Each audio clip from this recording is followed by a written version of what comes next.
حيدرة، حيدرة، يا حيدرة افتح يا حيدرة، حيدرة.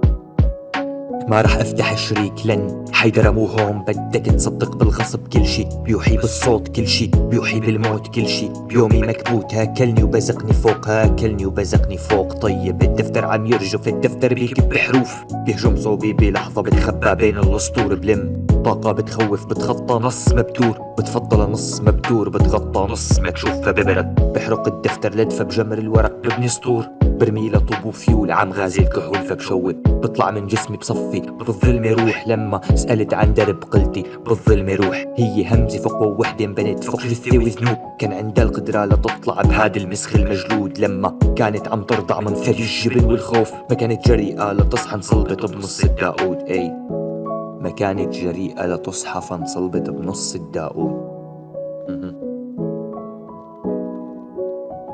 طيب بس قلي ليش ما بدك تفتح؟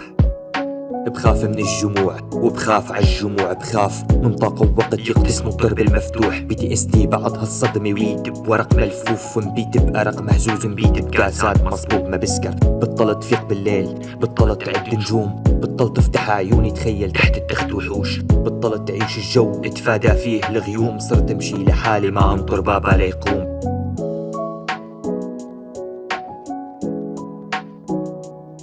اي خلص تصطفل ما تفتح، عم قلك ما تفتح.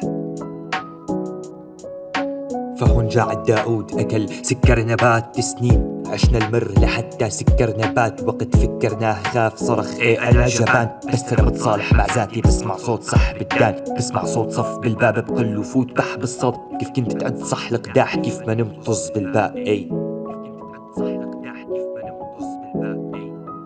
إذن الحب وإن بدا نقيا ومزينا بالنزعة الشاعرية، إلى أن جذوره تتأصل في الغريزة الجنسية. بل والأسوأ من ذلك أن الحب لا يهدف إلا للحفاظ على الجنس البشري. لهذا فإن الحبيبين اللذين يظنان أنهما يتصرفان وفقا للوهم العاطفي والجاذبية المتبادلة ويهدفان إلى الإشباع الشخصي، هما في الواقع خاضعان لعادات القطيع، إذ أن الرضيع هو هدف الجنس البشري بأكمله. وحين يزول الوهم العاطفي لا يتبقى سوى تأمل هذا الرضيع الذي لا يكف عن تأريقهم في مهد يصير هو القبر لزوجين كانا حبيبين.